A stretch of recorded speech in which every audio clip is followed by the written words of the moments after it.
Let's now seek to get your views on our big question discussion, and we are focusing on that school story with the ongoing KCSE examination. We are asking, do you support the forceful closure of schools found conducting holiday tuition? Tell us what you think. SMS your yes or no opinion plus a brief comment to our studio line 22155. You can also tweet us at Ben_Kitili, at KTN News, at KTN Kenya. The hashtag is KTN Prime. We shall be sampling a bit of your feedback during this live newscast.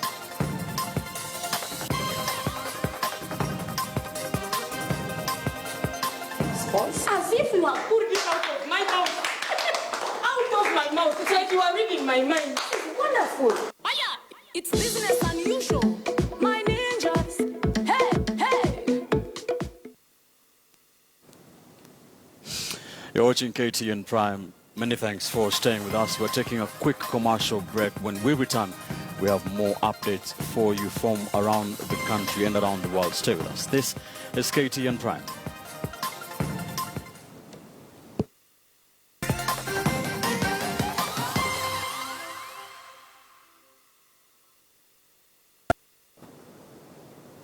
Welcome back. You're watching KTN Prime. Let's now bring you a story of some drama in the city. Residents of a flat in Tasia, Embakasi, became prisoners in their houses after the agent in charge of the flats welded the gate at the main entrance after the tenants rejected an increment in rent. Mashirima Kapombe has the details. Families in this flat in Tasia, Nairobi were separated for 10 hours after they raised objections on a rent increment imposed by the agent.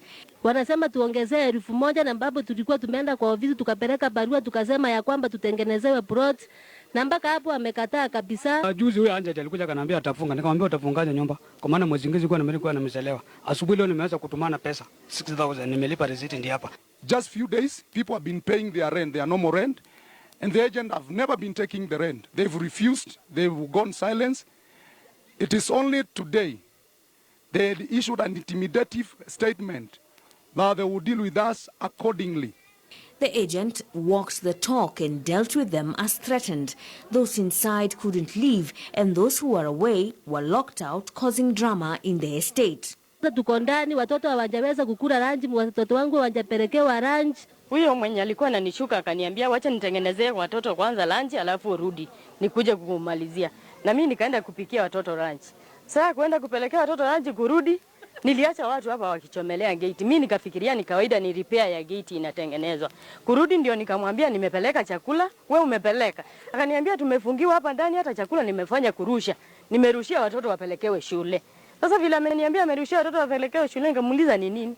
Akaniambia hata mimi tunaambiwa ni rent tuongezee rent. Nikamuuliza na sasa utanimaliza anje na ninafaa kwenda kazi usiku. Hours later, onlookers set the stage for the prison break the tenants inside were hoping for. The estate agents were later arrested after police were tipped off. This has been happening here for quite a number of times around within this community, and it's something that this agent is used to. They think everyone is ignorant, but we are not ignorant as such. The tenants say they rejected the increment since the condition of the flats is deplorable. Mashirima Kapombe, KTN News. In other news, a case involving former Chief Registrar of the Judiciary Gladys Boss-Cholet and her colleagues entered its third day today. With only one witness testifying in the case, Mrs. Cholet is charged with irregular allocation of tenders and abuse of office during her tenure. Stephen Mureithi, who served as a quantity surveyor with JKT Enterprises Limited, took to the stand Wednesday to testify against the case facing former Chief Registrar of the Judiciary Gladys Boss-Cholet and 7 of her co-accused. JKT Enterprises Limited had been contracted to provide consulting services in regards to the prefabrication of court materials. Mureithi was part of the evaluation committee involved in the tendering process. He informed the court that the judiciary would have run into losses had it opted to cancel the contract it had awarded to Team Cells Limited, following the hurdles it had faced in acquiring a title deed for the Mavoko construction. In any manner, Mureithi also told Senior Principal Magistrate Liz Gisheha that the best option was to amend the contract and instead have the court constructed in Runyenjes, as the land in Mavoko was too small to accommodate such buildings. Mureithi, a prosecution witness, further informed the court that the decision made was the best since it protected public money from going to waste. Mureithi, who also served as a lecturer at JKUAT, testified that prefabrication of court buildings could not go on without a down payment of around 50 to 60%, as was a requirement with most construction tenders. Paul Ngarwa, one of the defense lawyers, questioned the need of a guarantee payment for the contract, to which Mureithi said it was necessary for insurance should the contractor fail to carry out the assignment. The case is set for hearing on the 20th of February 2017, with 12 more witnesses lined up for cross-examination by the prosecution. Caroline B., KTN News. The Big Q in association with DSTV. So tonight, Ministry of Education officials led by the Basic Education Principal Secretary, Dr. Belio Kipsang, closed down, stormed a primary school in Nairobi's Buruburu Estate and closed it down for carrying out holiday tuition against the law. We're asking you, do you support the forceful closure of schools found conducting holiday tuition? That is our big question discussion tonight. Tell us what you think. Our SMS line 22155. You can join this conversation on Twitter as well. For the best contents with more space.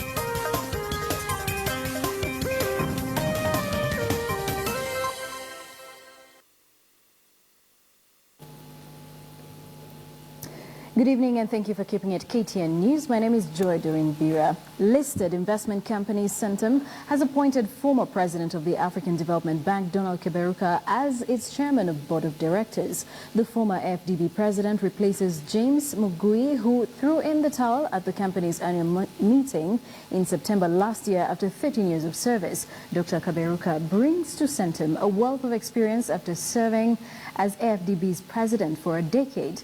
As an economist, banker and international trade expert, Donald Kaberuka is expected to steer and expand Centum's investment outside Kenya and the East African region. His appointment takes effect immediately.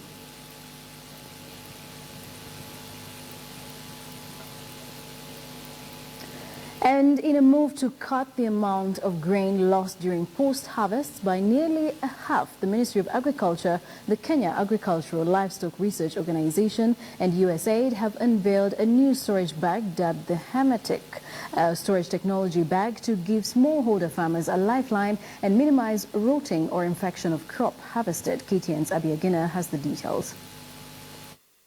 In the latest show of commitment to end food insecurity in the country, the Ministry of Agriculture flagged off a caravan to traverse all the 47 counties to create awareness around new technologies to curb post-harvest losses incurred by farmers. One of the key constraints that is constraining to improving food and nutritional security in this country is poor post-harvest management, which has been leading to post-harvest losses. We are starting to see solutions to this major challenge. The new storage bag, popularly known as the Hematic storage technology, allows farmers to store their maize for longer periods upon harvesting, as well as boost food storage in dry areas.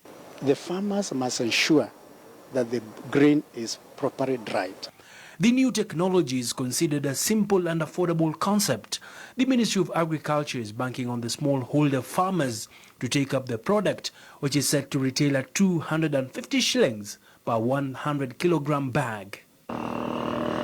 Post-harvest losses, according to Calro, stands at about 30%, translating to about 8.4 billion shillings is lost per annum.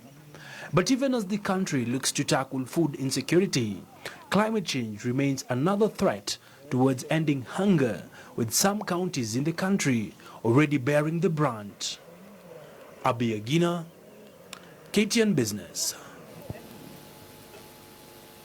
Barclays Bank of Kenya has reported a 4.4% drop in its profit before tax for the period ending September 30th, 2016. In the period under review, Barclays' total operating expenses rose by 3.1 billion shillings to 15.7 billion shillings, up from 12.6 billion shillings. This was attributed to a surge in bad dates reported by the bank. Overall, the bank's profits stood at 8.7 billion shillings, or about $86 million US.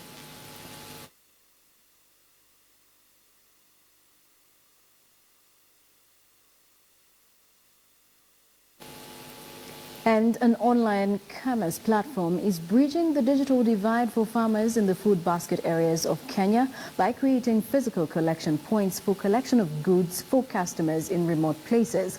The OLX platform has set up farm input centers to help farmers easily access inputs and increase yields for their produce across various regions. Dubbed Kilimo Smart OLX centers, these centers will see farmers who have placed orders for various inputs through OLX collect them from these centers. They will also enable farmers get other services such as liming and soil testing. Access to online shops helps eliminate middlemen and is enabling farmers find cheaper prices for their inputs and achieve better margins. The first two centers have been rolled out in Nakuru and Nyandera counties. Plans also underway to roll out more centers across other regions.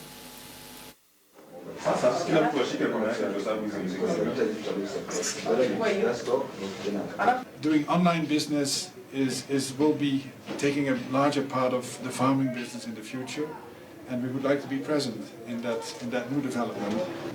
It's a great service that they're starting to enable farmers to access, to sell their produce and to access the inputs easily, whether it's from the comfort of their home.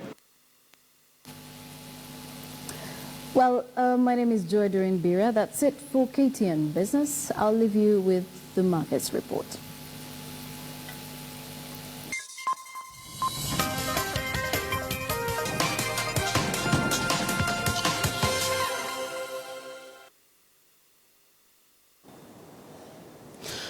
Welcome back, and let's take a look at what's happening in sports, starting with some football news. And Sofapaka defender Noah Beach has been declared the Sports Journalists Association of Kenya Player of the Month for the month of October.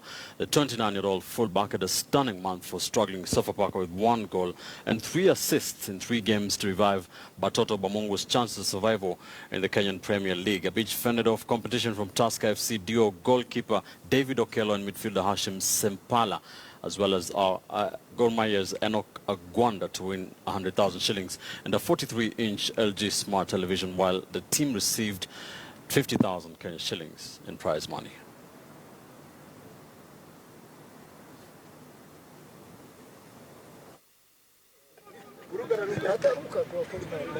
Now, to appreciate even more, 100,000 shillings, ladies and gentlemen. It means a lot to me because I think this is my first time kupata kitu kama hii since ni chase ball, because nilikuanga best defender kwa hiyo miaka ilipita, nilikuwa kwa nominees but sijapata any award since I started football. Our mission saisi kwa hiyo game imbaki. It is a do or die, and I think we need a win. It's a must win on Saturday against Thick. About 1,000 athletes are expected to participate in the 2016 Africa Mashariki Half Marathon, which will be held in Mombasa on the 11th of November. The marathon, which will be held along the Mamangina Drive, is aimed at creating awareness about the East African community integration, fostering cohesion among citizens and promoting domestic tourism. The winner of the 21-kilometer race will walk away with 60,000 shillings. The inaugural Africa Mashariki Half Marathon was held in 2015 in Kampala, Uganda. Kwa hivyo najua si desturi kufanya yako ya watu wako, alafu hatimaye nitaomba CEO Athletics First ambassadors, the Africa Mashariki Fest Kenya chapter president. Eldoret, he's a member of the Africa Mashariki. These are the kind of things that we need to introduce so that the East African community athletes can get together. They get to understand each other. They get to know each other. They get to compete against each other, and so on. And so we believe that maybe in the long run, East African community will grow into what you call the African unity, so that we become one continent. Africa Mashariki Fest is a regional youth platform that believes the youth must be the vanguard of the East African community integration. The national cricket team head coach Thomas Odoi is confident Kenya will overcome Hong Kong when the two sides face off in an International Cricket Council match on Friday and Sunday at the Nairobi Gymkhana. It will be the first time Kenya is hosting an ICC event since July of 2011. Kenya are currently fifth on the league standing to 6 points, 3 behind fourth place Hong Kong. And if Kenya wins both matches, they will dislodge the Asian side in fourth position as they seek to take a ticket to play in the 2019 World Cup. The teams that are competing to qualify for the World Cup are Scotland, Namibia, the Netherlands, Papua New Guinea, Nepal, Hong Kong, the UAE, and Kenya.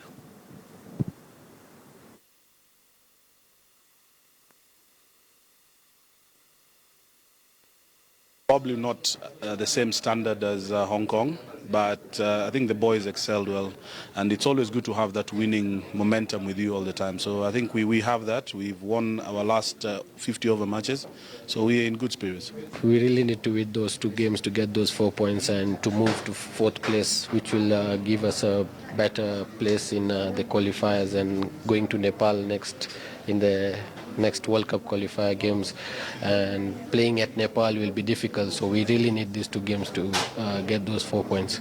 We're very grateful for all of the support that the Kenyan Cricket Board and the ICC have put into getting us here, getting cricket back into Kenya.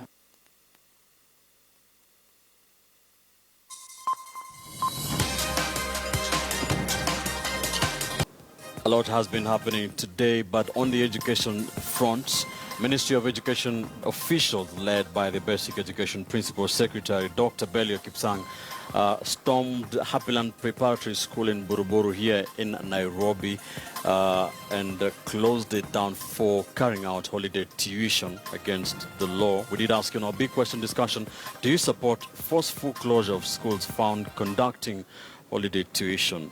Imutuku on Twitter says tuition over the holidays shouldn't happen whatsoever. Students need time to rest. Comes Nation says absolutely, people must know how to respect the law. King Africa on Twitter says let them be closed because the reason is not teaching but obtaining money. Another one here from Gidinju Gaidhiga says, and they buy exercise books in public schools, and there's vote ahead, same in the free primary education. Gia Grace says, as long as the tuition is not mandatory, it shouldn't be allowed. Either way, it will happen in homes across the country. One here from Isa Hassan, I strongly disagree. He says, with a ban, we need to invest money and time in education. Last one here, Gilbert says, yes, they should be closed and the owners of the schools be put to task to explain why. Many thanks for your tweets and texts. All right, that's where we'll leave it on the broadcast tonight. Many thanks for watching KTN Prime. I'm Ben Kitili. Good night from Nairobi.